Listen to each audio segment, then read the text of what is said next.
Lucian's SunChaser. Looking out over the mist as the sun begins to set, Patterson sees several clouds of creatures approaching in the dark shade.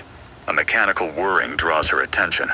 Over 40, close weapon intercept system rotary cannons rise from blocky structures and access hatches.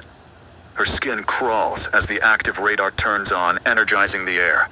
Quickly she moves to a different area as Lucian walks up beside her. I know it sucks, but at least they didn't just send the MPs to throw you in the mist-level prisons, he says, shuddering. The wind carries the acrid smell of gun oil and overheated machinery as Patterson turns it toward him. His words cutting through the din of the Spire's defensive systems, bursts spraying into the distant creatures to thin them out as much as possible. The boundary of sunlight slowly rising. His face, lined with years of combat, shows genuine concern beneath its rough exterior. She watches the cannon turrets swivel in perfect unison, their targeting systems painting red dots across the approaching mist creatures. That's not much comfort when I'm standing on a scrap heap while those things circle like vultures, she replies, gesturing toward the swarms below. The creatures' chittering and screeching roars fill the air, an eerie chorus that makes the hair on her arms stand up. Why let them get so close? She asks, as a few CWIS stations open up at streams of creatures, the outside layers smoking in the light as the inner ones are shielded. She stares wide-eyed, the razor-clawed, winged horrors forming spear-like patterns, jousting with the 20mm stream of tracers and air-bursting munitions. The spear's thicker rear flares out, and they race to find shade. Soldiers on the decks opening fire in bursts with mounted light and heavy machine guns. Lucian shakes his head. We don't have all that fancy stuff the superpowers have. Your radar and sensors can see 5 to 10 miles into the mist. Ours can only see a few thousand feet. And too far out, they dodge our shots too much and scatter. Helps if they group up and shots take out several. He says, then fires his rifle at a few dog-sized creatures. You were lucky to make it out of that last one. The mist's getting worse, moving faster. Those things down there, they're evolving, getting smarter. He pauses, watching the creatures scatter as another volley rips into their ranks. You saw the climber. It had armor plating. It knew what to do when our guns hit it. That's new. Patterson's jaw tightens. I know. I saw. She watches as one of the surviving creatures breaks from the main swarm, circling higher.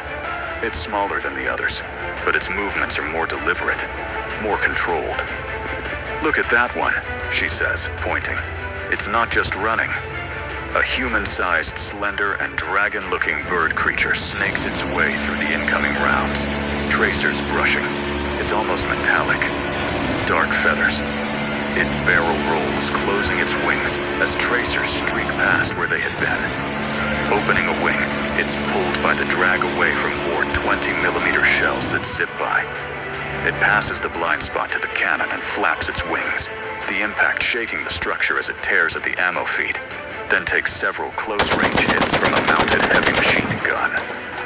Lucian looks back toward the approaching darkness as the glow of tracers and air-burst flashes fill the skies around the spires. It's like it was dodging them, not just randomly running or avoiding. It's good more don't do that, he says. Looking at the now silent CWIS, the creature's broken body smokes and sputters on the deck, twitching as it dies. Its scales clink as they cool. Patterson turns away from the carcass, her stomach twisting. I don't want to be here, she mutters. He grips her shoulder. None of us do. But we're all here, aren't we?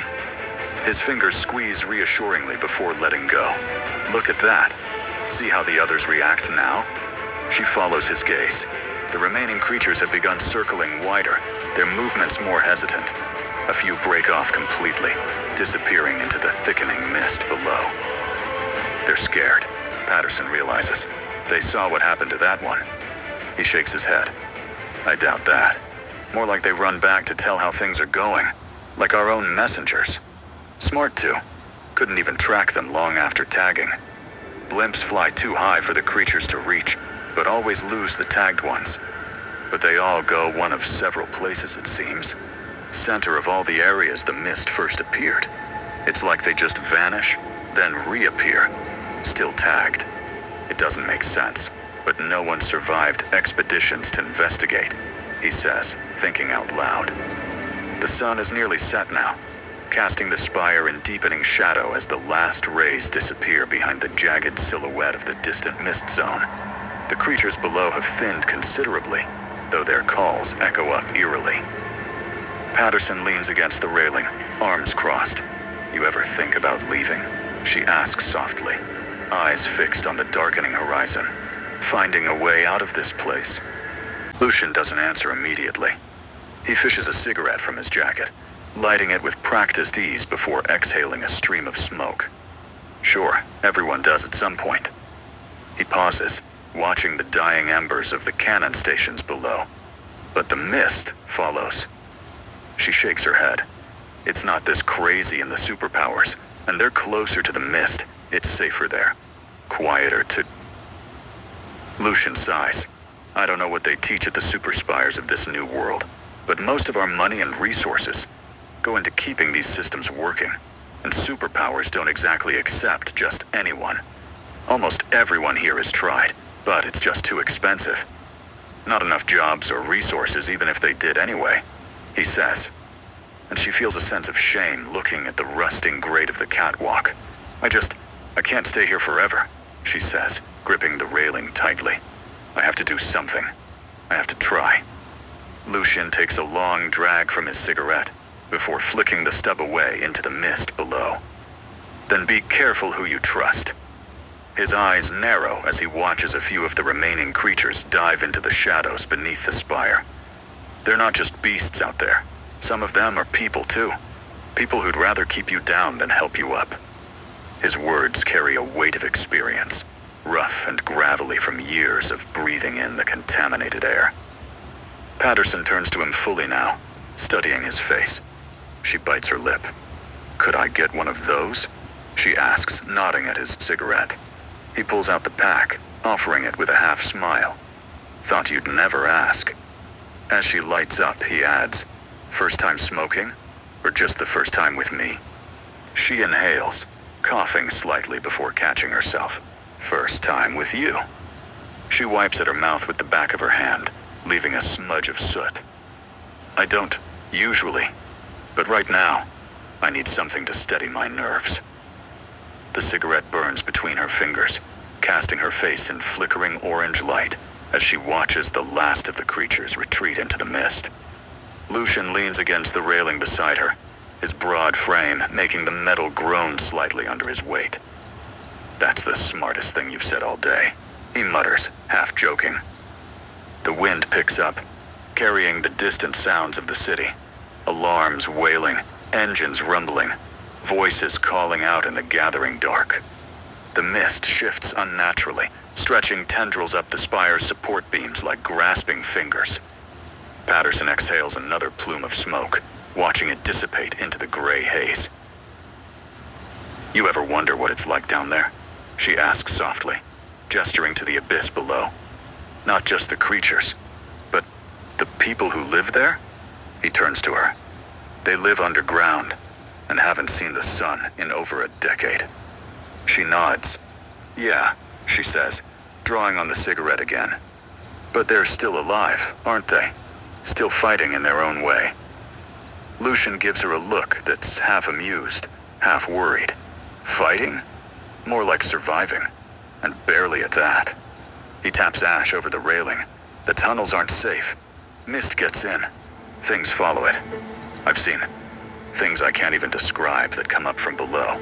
"Then why do people stay?" Patterson asks, her words coming out sharper than she intended. He raises an eyebrow. "Because they have nowhere else to go. Because the spires won't take them." His tone carries a bitter edge now. She shakes her head, stepping back, tears rolling down her cheeks. Lucian glances at the missing railing. "Careful by that." He nods. She chuckles. "I'm glad you were at least nice to me," she says, closing her eyes. Leaning back, she feels weightless, then gasps as his hand grips her shirt, pulling her away from the drop as they tumble to the walkway. She coughs, gasping as the wind is knocked from her lungs. Lucian is on top of her, his body pressing her into the grating as he scans the area with alert eyes. "You all right?" His voice is rough, more urgent than before. She nods, still breathing hard. His weight shifts as he helps her sit up, his hand steadying her shoulders. "You nearly went over," he says. A cold gust of wind whips around them, carrying the acrid smell of the mist below. Lucian crouches beside her, watching her face. She turns her head away. "You should have let me," she blurts through tears. I have nothing," she cries, covering her face. Lucian doesn't answer immediately. He moves closer, his presence filling the small space between them.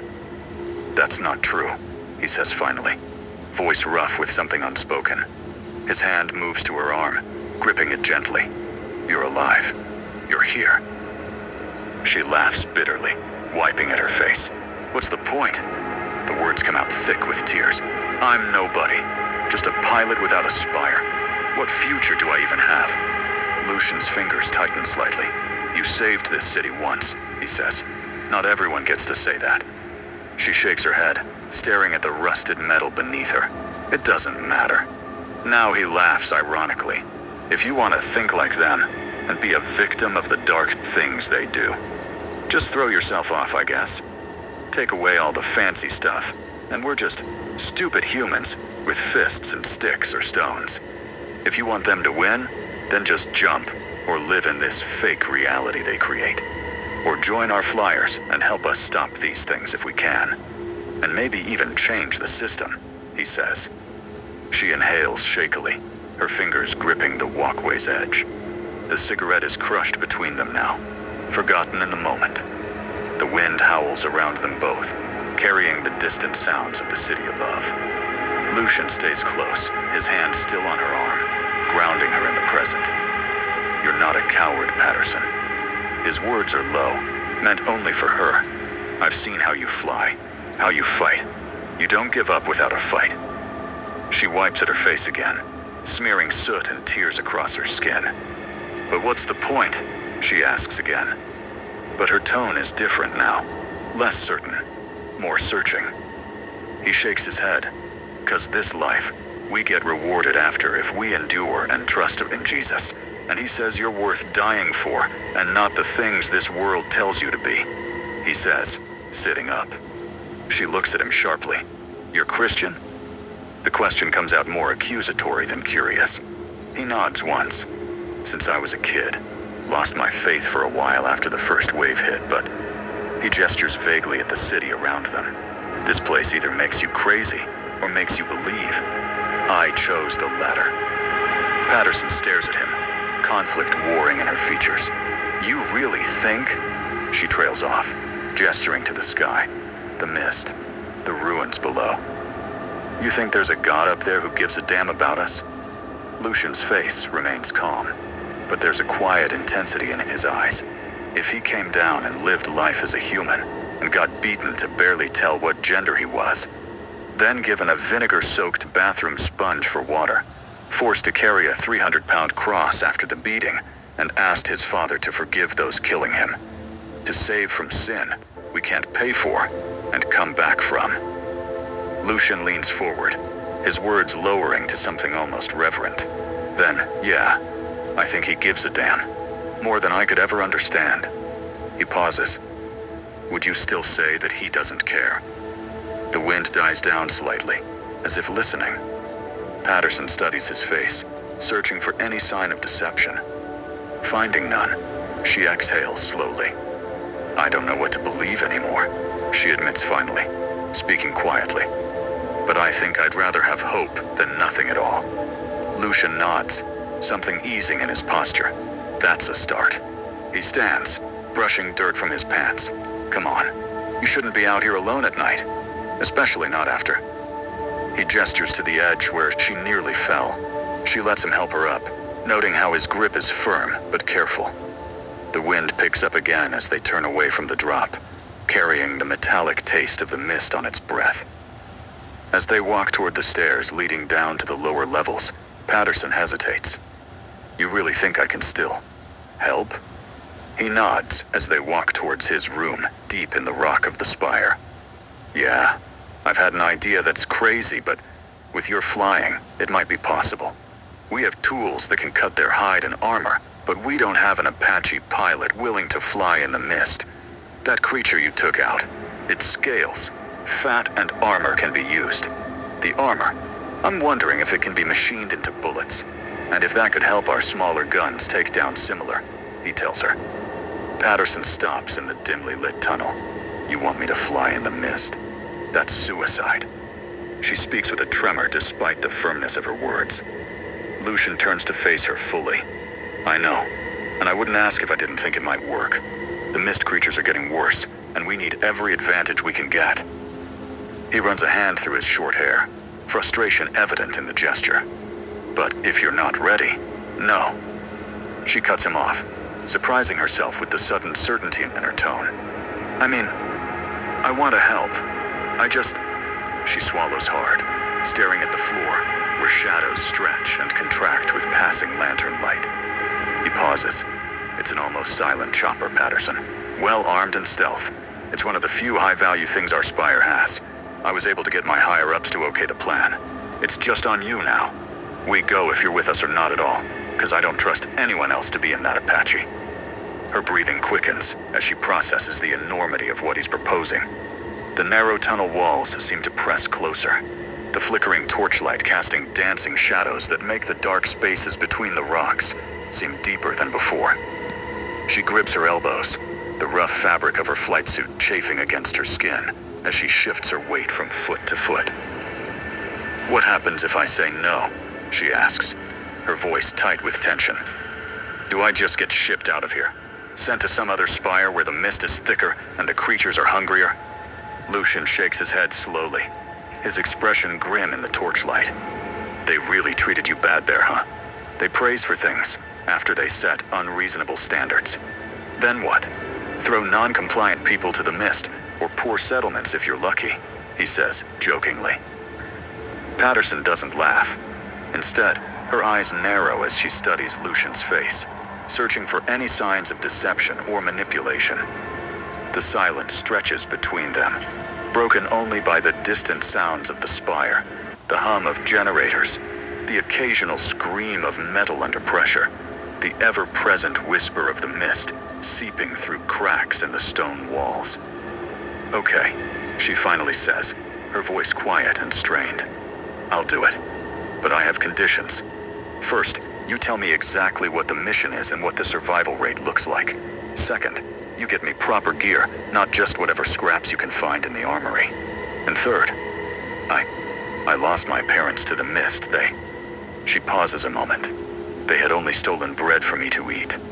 So please, don't joke about that, she says, wiping tears. Lucian pauses, feeling ashamed. I'm sorry that happened. Here, though, we would just make them work off the amount owed, or even offer help. And Patterson, it's not your fault. It was the evil choices and ideas that led to it. He speaks softly, and he steps closer, hesitating for a second, before placing a gentle hand on her shoulder. And I promise I won't joke about it again. She flinches slightly at the contact, but doesn't pull away. The touch is light, hesitant, as if he's afraid she'll break if he presses too hard. After a moment, she inhales slowly, shoulders straightening almost imperceptibly. The mission, she prompts, her voice steadier now. Tell me everything. Lucian withdraws his hand and leans against the wall, crossing his arms. We need recon first. The mist's pattern's been shifting, getting thicker in places it wasn't before. She nods. We noticed that too. Ultra-dense. Our sensors even struggle to see inside. Higher-ups always forbid entry to those regions. All I do know is, one expanded around a spire near the equator that went silent within hours of being surrounded. Nearby settlements noted almost no change in other creature patterns, though. Like the thicker mist is actively hiding something worse than what we've seen. Widowmaker smirks. Not bad, Patterson. Exactly what I was gonna say. The next day, as the sun shines brightly in the morning, Lucian gives a briefing. Here's what we do. We take the Apache and a tow line with netting, P-51s. You'll be flying diversion 30 miles away from our center of operations. Troop carrier AC-130. We're gonna go high out of earshot, away from the zone, then circle back. It'll take a lot of fuel to fly that high, but if they hear us, they'll come from miles. Patterson, you stay above the mist where the dead spire climber fell. When we radio from the ground or send radar data, move fast and stay vigilant. Let's go gather some resources, he says as everyone nods. In the hangar, the modified stealth Apache sits like a metal beast in its bay, reinforced rotors folded, its black stealth paint well kept. Oil and exhaust fumes hang in the air, mixing with the distant smell of burning wood. The spire's generators running quietly. Patterson approaches the chopper with slow, measured steps, her fingers twitching slightly at her sides. The crew chief, a wiry man named Hayes, watches her closely as he checks the fuel lines. She's ready for your rainmaker, he says, the old name slipping out before he catches himself. He clears his throat, glancing at Lucian for confirmation. Hayes smiles. Well, Patterson, maybe we can give you a new call sign. Lucian strides up beside her, adjusting the straps of his flight suit. You'll be SunChaser from now on, if you want. She stiffens slightly at the name, but doesn't reject it. Instead, she runs her fingers along the Apache's fuselage, feeling the cold metal beneath her fingertips.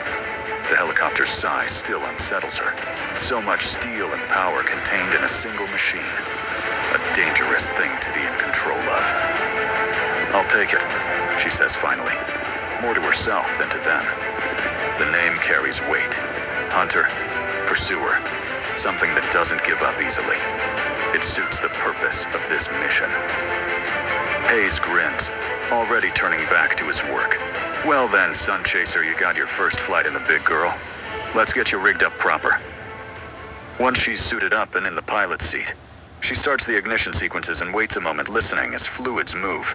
She hits the ignition, and the stealth bird roars to life.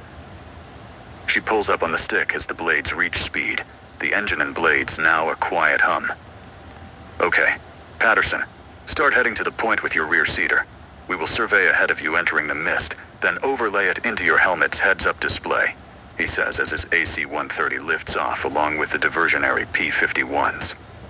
The Apache rises smoothly, Patterson's hands steady on the controls. The ground falls away beneath her, the spire's edges blurring as she gains altitude. Lucian watches from the gunship's window, raising a hand in salute as she turns the bird toward the mist zone.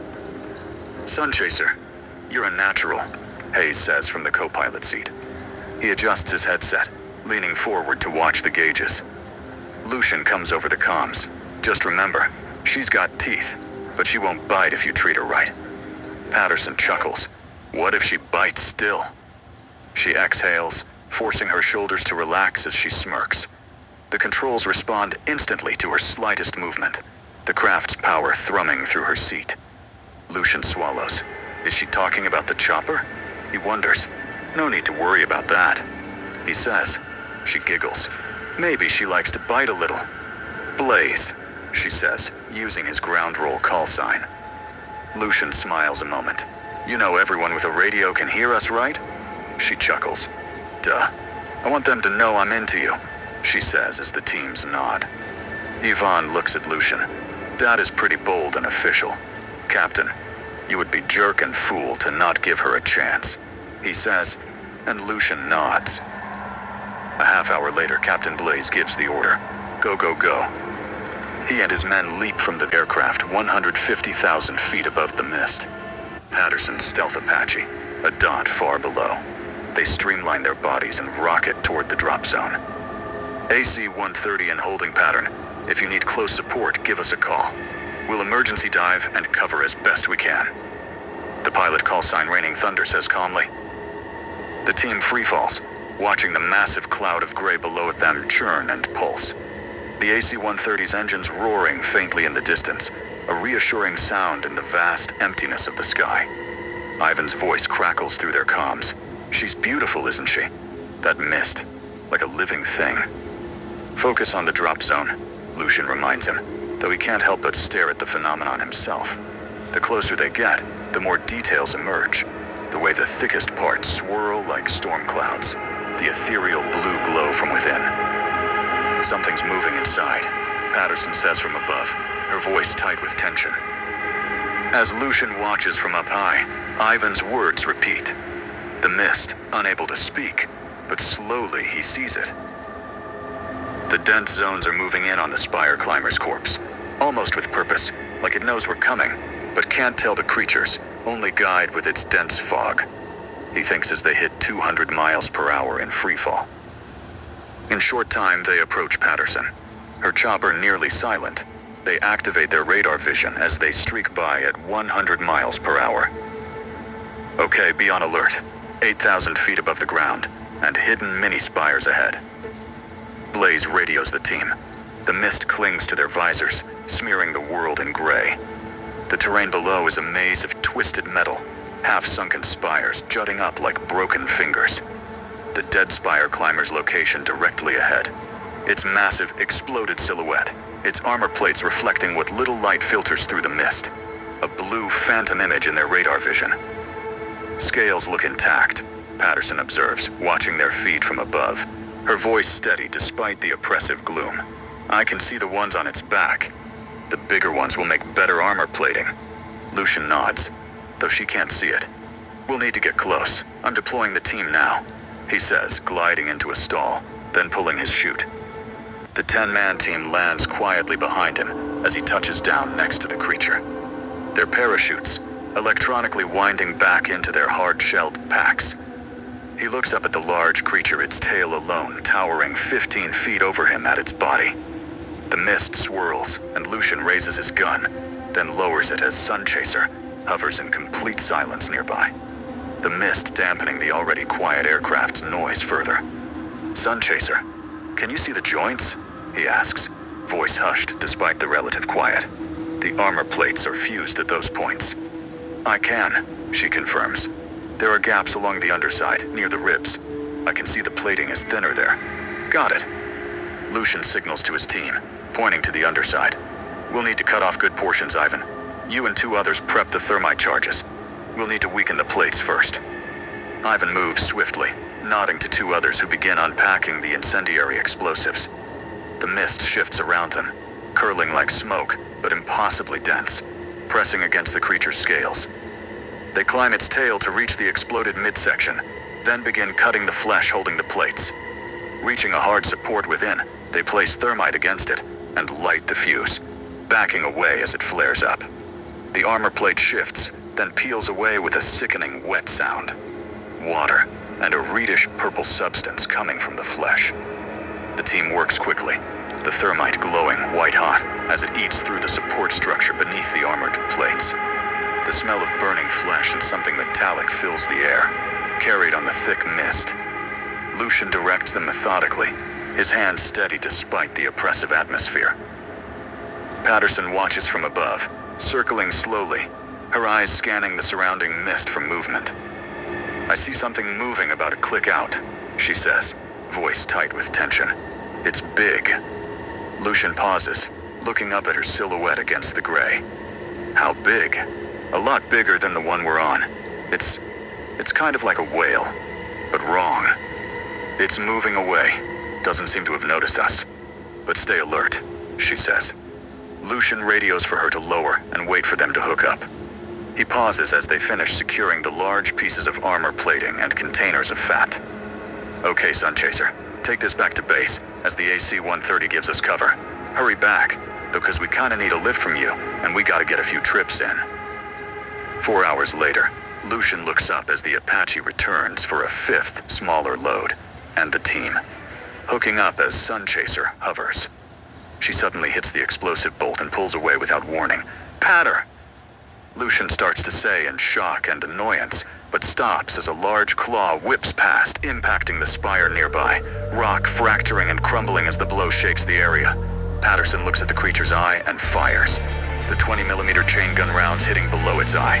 She adjusts her visual target, and the tracers rip into its socket. The creature reels back in pain, then whips around, its tail flicking like a whip as the Apache barely slips past, buffeted by the wind. She fires 2 missiles that streak into the whale-like beast's chest and eye, and it drops to the ground convulsing. It looks over at her and opens its mouth, snapping its teeth at the mist. a pulse whiting out the HUD a moment. The sensors register an EMP strike, and she squints. Firing more rockets at it, the creature snaps one last time before it's taken out, just as a smaller creature throws itself into the tail rotor of her chopper. Patterson fights for control as creatures appear that weren't there seconds before. Hell erupting on the ground as her aircraft spirals to a hard but beautiful landing. She looks at a group of mist birds and fires her cannon, covering the others as they reload and move her way. Lucian sprints across the broken ground, gun firing at the creatures closing in on Patterson. The mist thins and thickens in waves around them, revealing glimpses of twisted metal and writhing bodies. Patterson kicks open her canopy and unhooks her gear, moving with practiced efficiency despite the chaos.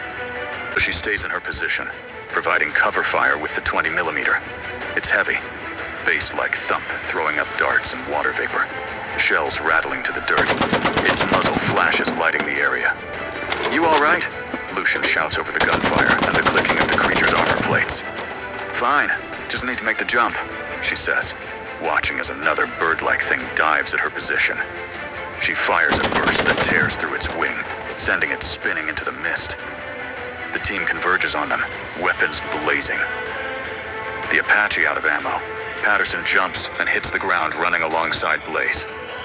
Fleeing for their lives, Lucian pushes Patterson out of the way as a creature rockets past, landing close by. Throwing a brick of C4 from his bag at it, he hides behind a boulder and hits the switch, taking out a small group. Spotting a mining tunnel nearby in his radar vision, Lucian calls out, "On me, we're going underground. At least they won't have 360-degree coverage," he says, hitting the comm system locator. Instantly, everyone's helmets show arrows to Lucian's location, and they dash for the safety of the mine. Lucian throws himself through the entrance, rolling onto the cold stone floor as Patterson lands beside him. The tunnel is narrow, walls lined with rusted metal supports, the air thick with dust and something ancient.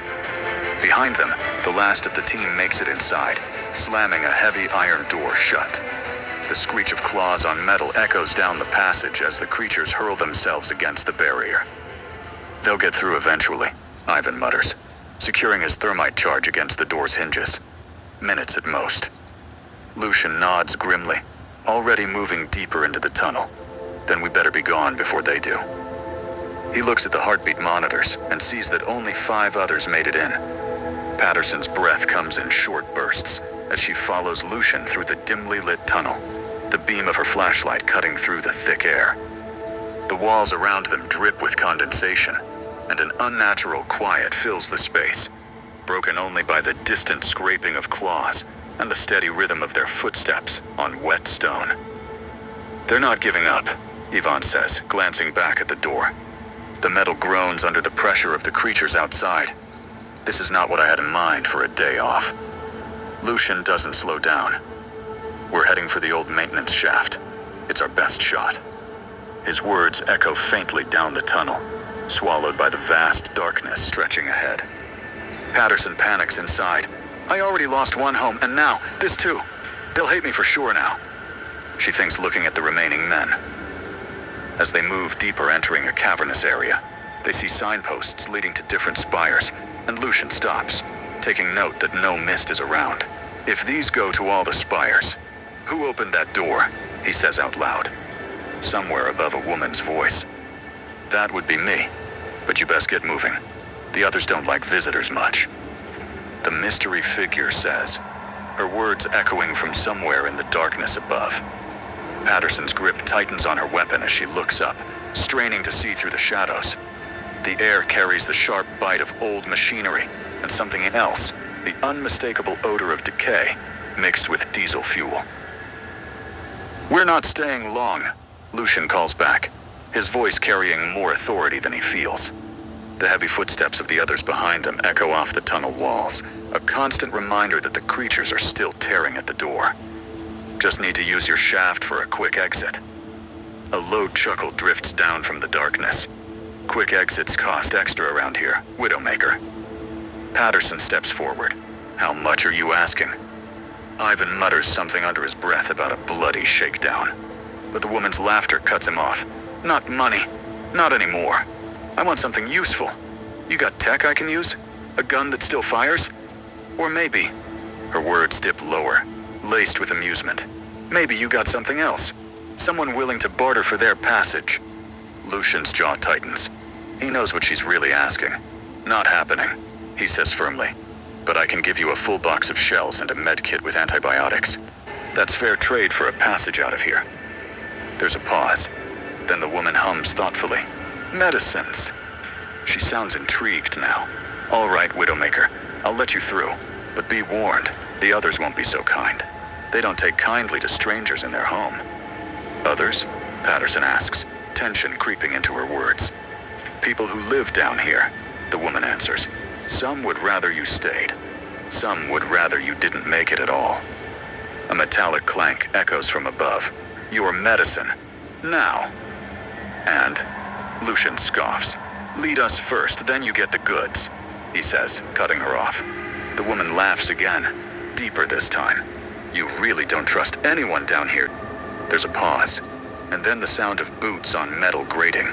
A dim light flickers above them, casting shifting shadows on the tunnel walls. The glow reveals a makeshift walkway suspended precariously above, connected by rusted iron rungs. A figure leans over the edge, tall, thin, with gray-streaked hair pulled back in a tight braid. She's wearing a mishmash of scavenged gear, patched armor over a worn flight jacket. Her face is hard, lined with experience, but her eyes gleam with something like amusement as she studies the group below. Lucian raises an eyebrow at her rugged beauty, then looks at Patterson, who almost glares at him. The woman's attention shifts from Lucian to Patterson, her face revealing subtle curiosity. "Well now, this is interesting," she murmurs, leaning forward slightly. "A super spire pilot, and a man who still believes in God." She lets out a low whistle. The mist must really be getting desperate if it's bringing in your type. Patterson straightens her shoulders, meeting the woman's gaze steadily. "Not bringing in anything. I chose to be here." Her words come out with quiet resolve. The woman's face quirks into something resembling a smile. "That's so? Well, that's either very brave or very stupid. Depends on how you look at it." She turns to Lucian, then leaps from the railing as everyone gasps. She plummets quickly, but bungee-like cords stretch, slowing her fall. Her feet touch down. She clicks a button as the lines retract into two, compact, disc-like objects at her shoulder blades, a third at her mid-back, a harness distributing her weight perfectly upright. She chuckles at their surprise and shock as Ivan holds his chest. "Almost give Ivan heart attack, you crazy woman," he says as she walks towards a tunnel nearby, motioning Ty follow.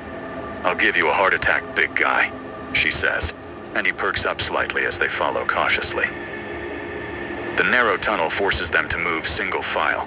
Patterson right behind Lucian, then Ivan, then the rest. The woman, who hasn't introduced herself, moves with the easy confidence of someone who knows these passages intimately. Her equipment clicks softly as she walks, the gear hugging her back, hips, and thighs, a belt hugging her waist, though it's barely noticeable. "We call this the rigger's walk," she says over her shoulder, voice carrying just enough to be heard over the distant drip of water. "Named after the idiots who first tried to swing across it on rope." She gestures to a set of bones visible in the darkness below. "Not many idiots left now," she says, sounding sad. They run into another subterranean dwelling resident. "Oh, Eva, see you got visitors. Hope it's no trouble," the older lady says, her hand hidden in her clothing. "Eva," their guide stops. "They're paying to get through," she says, and the older woman nods, releasing the grip on her knife. "Just don't cause trouble. And don't let no one push you to start trouble. They won't hurt you." She pauses. "If they do, then defend yourself," she tells them, waving a hand as she continues on through another passage. The narrow tunnel opens into a larger multi-space chamber, where the air hangs thick with the smell of human habitation, body odor, unwashed clothing, and something else that makes Patterson's nose wrinkle. Flickering oil lamps cast a golden glow over crude walls reinforced with salvaged metal sheets and scrap wood. The space is cramped with people of all ages huddled around makeshift stoves, their faces gaunt and hollow from long-term starvation. Eva strides forward without hesitation, her boots echoing against the stone floor. She stops before a group of men clustered around a wooden table, their hands moving quickly as they work on something. Lucian wipes tears from his eyes. It's this bad here. I thought maybe it was a few, but this is whole towns and cities, he says in shock, looking out at the massive cavernous areas, each miles wide with supports holding up the roof. Eva sees his awe and horror. The surface did help somewhat by building these places, but they just left us all here to die, she says, brushing tears away. Patterson's eyes scan the area, settling on a young girl curled up on a pile of rags near a stove. The child stares at her with wide, hollow eyes, clutching a small, ragged doll. The scene sends a sharp pain through Patterson's chest. They've been here a long time, Eva says, following Patterson's gaze. Some longer than others. She speaks with a roughness that wasn't there before. The ones lucky enough to get supplies from the spires. Well, let's just say they're not so lucky anymore. A man at the table straightens up, wiping grease from his hands with a dirty cloth. His face is lined, his beard streaked with gray. Patterson kneels down and pulls out her rations bag, offering its full contents to the girl. Just eat it slowly, okay, and try to share it with a few others, she says, crying as the girl smiles. The 7 days' worth of canned foods and MREs she picked out for their great taste and nutrition. The young girl walks away and sets the bag under some sheets, then runs over hugging SunChaser around the neck. Softly sobbing, she returns the gesture, then catches her breath. I promise, I'll try to get help here. We'll try, she says, looking at Lucian. The man at the table studies Patterson with shrewd eyes, noting the quality of her gear and the desperate hope in her expression. Help? He scoffs, though there's a slight tremor in his voice. What kind of help you think you can bring down here, girl? Government's long moved on, and the Spire folks ain't exactly known for charity. Eva steps closer, her earlier amusement replaced by something harder. They don't know about the tunnels yet, but they will. And when they do, she trails off, but the implication hangs in the air like the smoke from the oil lamps. Lucian moves to Patterson's side, his hand briefly touching her arm. Before anything can start, Eva leads them away. Further into another tunnel, Lucian looks at her with suspicion. Why did it sound like you were warning him? He asks, and she stops with a sigh. He's my father. Despite my hair, I'm like 25. I was trying to tell him I'm getting medicine and other stuff out of this. My mother's been sick, and she stops as Lucian glares at her, scoffing, then walks back the way they came. At the table, Eva's father scoffs, standing up about to speak. Lucian raises his hands. Your wife is sick, right? Let me see her, and see if we can help. The man steps closer, his face lined with years of hardship and loss. His eyes flicker with desperate hope before quickly hardening again. You think I don't know what you're doing? He snarls, but his voice wavers. I've seen your type before, the ones who come down here with promises, take what they need, and leave us to rot. He gestures angrily toward the cavern walls, where hundreds of thousands huddle around dim fires. My wife ain't some charity case for your guilt trip. She's been dying for months, and every day she gets weaker, while you and your kind live up there in comfort. His hands shake as he speaks, betraying the rage beneath his words. Eva steps between them. Dad, please, just let them take a look. Her father hesitates, his gaze darting between Eva and Patterson. The hope is back, more pronounced now, but he seems almost ashamed of it. Finally, he lets out a heavy sigh and gestures for them to follow. Only him, though, he says, pointing at Lucian. They're upstairs, he mutters, leading them toward a narrow staircase carved into the rock. But don't expect miracles. She's beyond that. The climb is steep and uneven, and the air grows staler as they ascend. Patterson looks around as boots scrape against the stone, and she feels the damp chill seeping through her jacket. She looks at Eva. So the governments really did. They told us it was a lie, that no one was down here, just a few people doing fine. She pauses, looking around a moment, then laughs, shaking her head.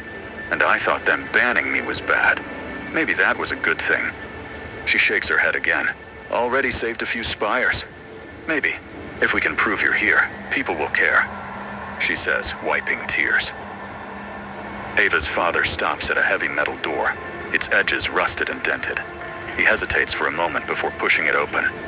The room beyond is small, barely wide enough for the single cot and side table crammed inside. A woman lies there, her face gaunt, skin pale as parchment. She turns her head slightly as the door creaks open, recognition flickering across her face. "Honey," she rasps, "you shouldn't have brought them here." She speaks with a breathlessness that speaks of something deep and festering inside her. Lucian steps forward, careful not to crowd the small space. He pulls out a device and puts it to her hand as it takes a sample with a needle. After a few seconds, it shows the result on a screen. Viral pathogens detected. Info. What was once a simple common cold has again become deadly in some conditions after the mist spread event. It tells him, and he pulls out the proper medications to administer. Eva's father watches intently as Lucian works, his rough hands gripping the doorframe. Kneeling by the woman on the cot, Lucian struggles to not cry as he injects the first dose. Her breathing becomes less labored almost immediately, a small but visible improvement that sends hope and relief cascading across her gaunt features. "Lucian," Eva's mother whispers, reading his name tag, her voice gaining strength. You really found the cure." Her words tremble with disbelief and gratitude. Ava's father drops his head, tears streaming down his face, finally allowing himself to feel something beyond anger and despair.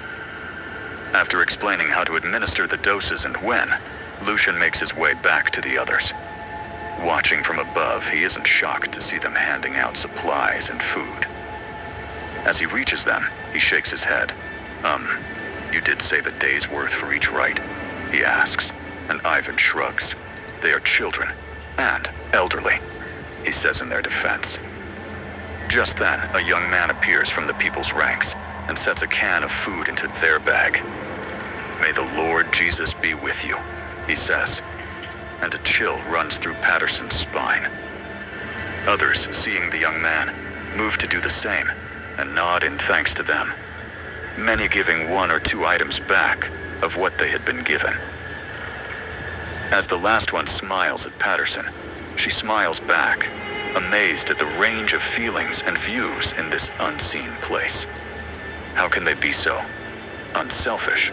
Of all that need it, they do, she thinks. Lucian nudges her. "How's that for proof of God?" He smirks. "How much you want to bet that it's just enough to cover us all on the 150-mile trip back?" he says. She shakes her head. I'm not betting against that," she says, swallowing. Then a younger but mature voice calls out from the crowd. "Hey, the lady in the flying machine.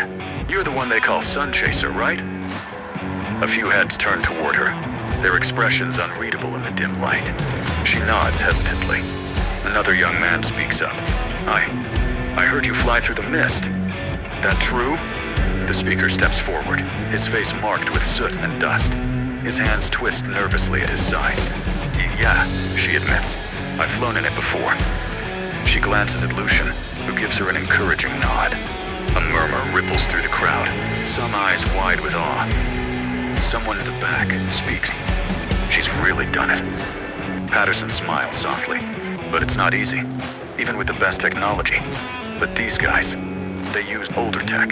That needs more skill than me," she says. The people nod, but still crowd closer to her. Another that looks like an end-of-the-world prepper chimes in. "But you flew a chopper in it, low and slow. We watched from the peek-out spots. You gave those things hell, in the air and on the ground," they say. Lucian watches Patterson handle the moment with a slight smile.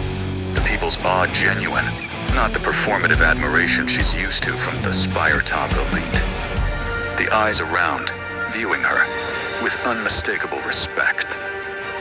An older woman steps forward, clutching a small bundle. "My grandson, he caught a cold. Fever wouldn't break," she says, having knowledge of the old days. Patterson pulls her medkit and gives the woman medicine after showing her how much to give. Hours later, as Eva leads them through an LED-lit pathway, Lucian looks at Patterson. You know we have to help them. You're already a hero down here. SunChaser, he says. She shakes her head, but doesn't deny the name. I don't want to be called that down here. It's just, they're all so... She struggles to find the words. Real. Eva pauses at a junction, pointing to the left. The main tunnel, she explains. It's the safest path to Spire 3. Most people use it. But Lucian holds up a hand. We need to check something first. He pulls out a map and traces a route with his finger. There's an old maintenance tunnel that connects to the Spire's lower levels. Might give us a better entry point. Eva nods. I know where it is, but a cave in sealed part. Gonna be a long walk. 140 miles to go, she says. A few days later, as they stop to rest in a dead-end chamber. The lantern light softly pulsating in the cavity. Rock ridges partially separating large, flat areas with chest-high mounds. As Lucian lay there, he feels Patterson lay beside him. There's a laugh from Ivan and Eva's area. Eva gasps, then stifles it. Patterson looks their way. Are you two okay over there? She asks. Eva's reply comes strained. I knelt on a rock, tying my laces, she says, and Patterson swallows, turning to Lucian. Are they, you know? She whispers. He shrugs and crawls up to investigate, hoping his soldier is professional. He peeks over and sees Eva nursing a scrape on her knee, pouring peroxide over it. She gasps softly, then puts a bandage over it. Slipping back down, he shakes his head. Then looks at Patterson. You must have it dirty. He's cut off by her mouth, finding his, and she bites his lip gently. Shh, she whispers against him, her fingers tracing the side of his face. I just wanted to. His hands find her waist, pulling her closer in the confined space. The lantern's glow paints soft light and shadow across her face as she meets his eyes. I've been wanting to do that since the first time I saw you in that suit, he murmurs. All that confidence and something else I couldn't place. His thumb brushes her cheekbone. She exhales, her breath warm against his skin. I wasn't sure if you noticed me at all. You were always so controlled at the academy. Contained. Lucian laughs quietly. His other surviving men play a stereo of white noise, turning the volume up. The mind-torturing random drips drowned out by the white noise. Patterson leans in, pressing her forehead against Lucian's. I thought I'd lost you back there, she admits in a hushed tone as she shifts closer, her body warm against his in the cool underground air. She straddles him, his hands sliding up her back, pulling her closer. The heat radiating from them, even through the layers of clothing. Her fingers tangle in his hair, tugging gently as she kisses him again. He groans into her mouth, the sound sending a thrill through her. Patterson, he breathes against her neck, his voice rough with need. We can't. Not here. Not like this. His words contradict his actions as his hands slide under her shirt, his hands rubbing deliciously against her skin. She bites her lip, torn between wanting him and knowing he's right. The others are only meters away, and the situation. But she can't resist pressing her lips to his again, tasting the salt on his skin. Her fingers work at his belt buckle, needing to feel him properly. Lucian captures her wrist lightly, thumb stroking her pulse point. Later, he promises, his eyes dark with desire. He kisses her softly. When we're out of this and get them help. She nods, reluctantly pulling back, her body thrumming with unmet need, but the promise in his eyes is enough. She adjusts her clothes, taking a steadying breath as she settles beside him again. The space between them feels charged, heavy with everything left unsaid. Lucian turns his hand to twine their fingers together properly, his thumb rubbing slow circles against her palm. For what? He asks, his voice quiet in the stillness of the tunnel. For not making me feel like I should hide this. Patterson gestures between them with her free hand. Days later. As they part ways with Eva, They make their way through the maze of familiar passages. Lucian smiles at Patterson. "Remember when I said just enough for us to make it?" He smirks. She looks into their bag, seeing he's right. They emerge into a closed-off area, grabbing the attention of men patrolling. Recognizing them as the lost soldiers from the Apache operation, the men rush to unlock the gate, one quickly calling in for medical. The men's voices carry across the small enclosure, their relief palpable. "Thank Christ you're alive," one shouts, already fumbling with the thick padlock. Lucian's grip tightens on Patterson's hand as they approach the gate. The men look worse for wear, dust-caked faces, torn uniforms, exhaustion in every line of their bodies. But their eyes are bright with something more than just survival. Relief and happiness, though mixed with remorse. "You made it," another says, voice rough with emotion as he swings the gate open. His hands shake slightly as he claps Lucian on the shoulder. "We thought you were all dead." Later in the medical wing of her new spire, Lucian walks in handing her an envelope. "The leader here heard what happened with the chopper, and they were upset. But they were happy you made it out. No big ceremony to avoid some local hate. But they awarded you a Medal of Honor for courage under duress, and for your actions to cover the team." He smiles, then laughs at her shocked look. She squints at him. You're joking, right? Ha!" She gasps in surprise as the medal falls into her hand with a beautifully crafted letter. "Of course I'm not joking," Lucian says, pulling up a chair beside her bed. He watches with a quiet satisfaction as she turns the medal over in her hands, then her fingers tracing black engraved words of the letter. "The whole operation, from the beginning, you were the one who kept it all together when it should have fallen apart.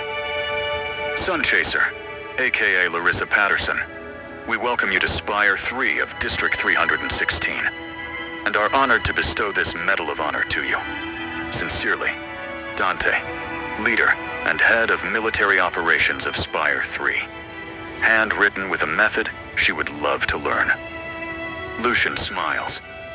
"That 20mm was like a lighthouse. Everything went crazy, and your backup helped keep us oriented in the mist. And the yellow from the muzzle flashes cuts through fog well. Also made you the biggest threat to them. We all did as much as humanly and mechanically possible," he says. She swallows hard, emotion thickening her throat. "They all need one too," she says, crying for the lost. He nods. "Purple hearts," he tells her. He looks sadder than usual. "Let's go to the bar. Celebrate the good from lives we lost, things they did that helped, and to mourn if needed," he says. As they make their way to the bar, the narrow halls of the spire feel almost welcoming now, lighter than the tunnels. The distant hum of life within these walls is a comfort after the silence of the underground. The bar is dimly lit, warm with the glow of scattered lanterns and the smell of whiskey and smoke. It's crowded, but quiet, heavy with grief and the shared understanding that comes from surviving when others didn't. Lucian guides her to a booth in the corner, away from the main noise. He orders 2 whiskeys. Neat. The bartender slides them over without a word, eyes flicking briefly to Patterson's fresh bandages. "You know yet," he says, smirking. "The search teams with the electric scooters and bots found the underground city. Higher-ups are appalled that the world hid it," he says, setting down a few more drinks. He chuckles. "With the projected revenue from the mission," he shakes his head, "they funded a food delivery and medical expedition. Best part is, Ivan will head the main supply delivery tomorrow," he says, having overheard things from stressed, drunken officials. Patterson sips her drink. "You know," she says, eyeing him. "How about after we mourn and remember them, we go get married and then we can... You promised, after we helped, and got back. Now I'm promising you," she says, taking another swig. Lucian's breath catches, his fingers tightening around his glass, his eyes holding something she can't quite name, a mix of surprise and wonder, along with the ever-present intensity that always makes her heart stutter. "You're serious?" he asks, voice rough. She nods, smiling through the burn of the whiskey. "I am. I don't want to wait. We both know how quick things can disappear. She reaches across the table, her fingers brushing his knuckles. Unless you've changed your mind since we were younger, and too scared. He turns his hand to catch hers, his grip warm and sure. No, never. He exhales, shaking his head slightly. Just, Christ, Patterson. I thought I'd ask after we did that, but let's try God's way. He smirks. She shakes her head. No, that's just how I like it. He chuckles.